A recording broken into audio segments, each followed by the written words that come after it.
Everything is good, man. Everything is good.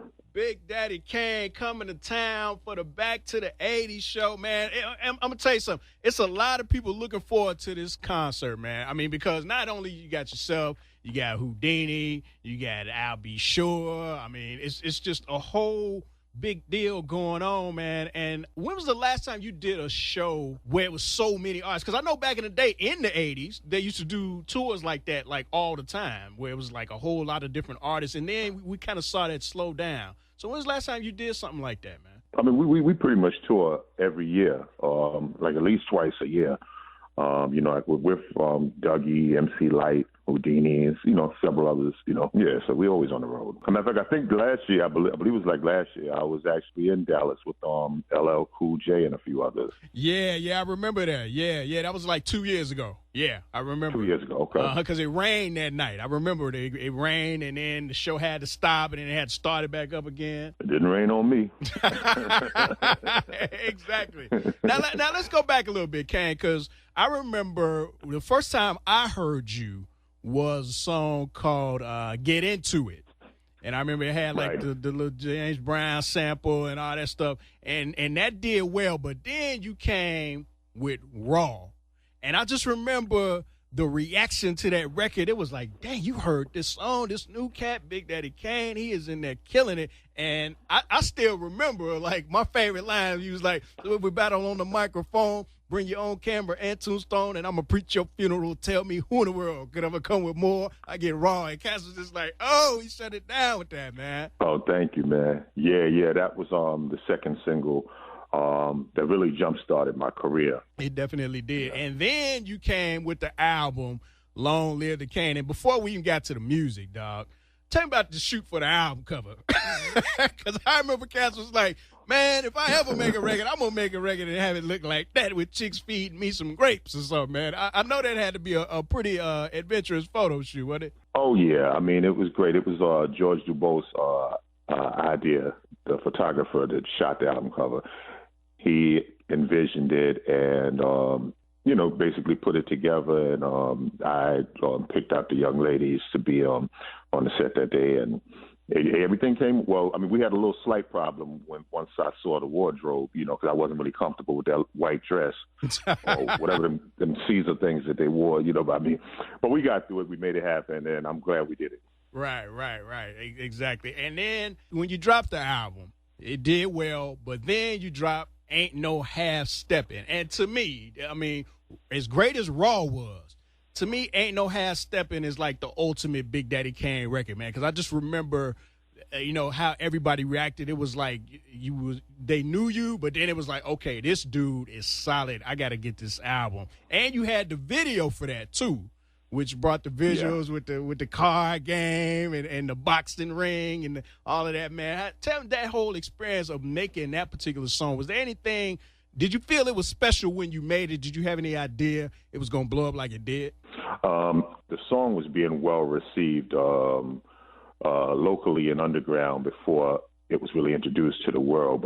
And when we actually did the video and that came out, that was the opportunity for the rest of the world to really get a visual of me and see what I look like, because there was no videos to Raw or to Just Rhyme with Biz single. So everybody had a chance to see me now. And I love what they did with the video, because the original plan was, I guess, to really do it like on boxing, but Warner Brothers was against that. So the director, Lionel Martin, changed it to where we do the boxing thing, but turn it into a card game. And it still was successful, Yeah, it was, definitely, man. And I mean, y'all had the haircuts. You and Scoob and Scrap had the high tops, like you used to call it the cameo cut. I mean, y'all shut it down with that, man. And then you kept it rolling. I remember you had the Lean on Me. That did well. And then you dropped the second album. It's a Big Daddy thing, and Smooth Operator. Now, that one was cool because we got a chance to hear you flowing a little bit, as it said, smoother. Did you purposely try to mellow your approach out a little bit with that one? On that particular song, on Smooth Operator, absolutely. That was something I wanted to be more laid back on. And but we still had the up-tempo stuff like Another Victory, Warm It Up Kane, stuff like that. Oh, yeah, and I Get the Job Done. That was a big one, too. And that was – I wasn't old enough to go to the clubs just yet at that point, but I knew people who were, and they were saying how that always packed the dance floor because you had that kind of New Jack Swing type of feel to it. And then you were dancing in the video, too, which was different. Yeah, Teddy Riley produced that, and, I mean, he did an excellent job. He did. And a lot of people, as much as people love your debut album, man, a lot of folks feel like your best material was actually on that second one. And I just remember folks were really into that one as well. Well, that's my favorite as well, and that was my biggest selling album. Actually, It's a Big Daddy Thing went gold, I believe, 2 weeks after the release. And then a week after that, Long Live the Kane went gold. Like, Long Live the Kane didn't go gold until after the second album came out. Right. Okay. And then you did the third album, and there's one song in particular you did. It wasn't a single because it couldn't be. But when you did the song Big Daddy against Dolemite, I was in college by that point. And I remember cats walking around quoting the little toast y'all was doing and everything. I was quoting them, turning people on. And that record was real significant because it turned a lot of younger cats on to Rudy Ray Moore. And I said this because I was in the Rudy Ray Moore Unsung Hollywood episode with you. And I mentioned that in the episode how when we were filming that song introduced a younger generation to Rudy Ray Moore because we heard a little bit of him, but you were the one who really brought him to the hip-hop generation.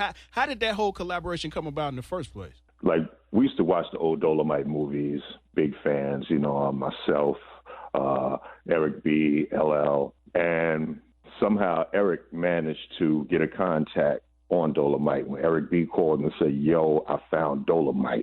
Yeah, because I remember he was in the Eric B. and Rakim video. Yeah. Uh-huh. Exactly. So he said, "I'm about to put him in our new video for Ghetto." And I was like, well, look, let's work this out. Like, you take care of the flight, I take care of his hotels or whatever. I want to get him on a song. So that morning he went and did the video with Eric B. and Rakim. And then that afternoon he came and recorded the song with me. And it was so funny because me and Scrap was in the studio and the engineer, and they didn't even know who he was. And he still was in costume with the afro wig on and the loud suit. Wow. And when I said that he's going in there, I never even told them. And they're looking at me like I done lost my mind. As soon as he got, on the mic and started yelling and screaming, "Dolemite is my name." Yo, they went crazy. They was like, "Yo, that's the real Rudy Ray Moore." Like, they went crazy. that was a hot record, man. And I personally want to thank you for making that, too, because it not only was it great, but it's one of my all-time favorites. I had to write about that in one of my books, man, because that's just how great cool, that song was. Well, I know Rudy would appreciate it. Yeah, man. In terms of live performance now, I saw you in concert back in the day, but I saw you in, like, 99, and it wasn't necessarily a time where, yourself and a lot of rappers of your era were getting a lot of love.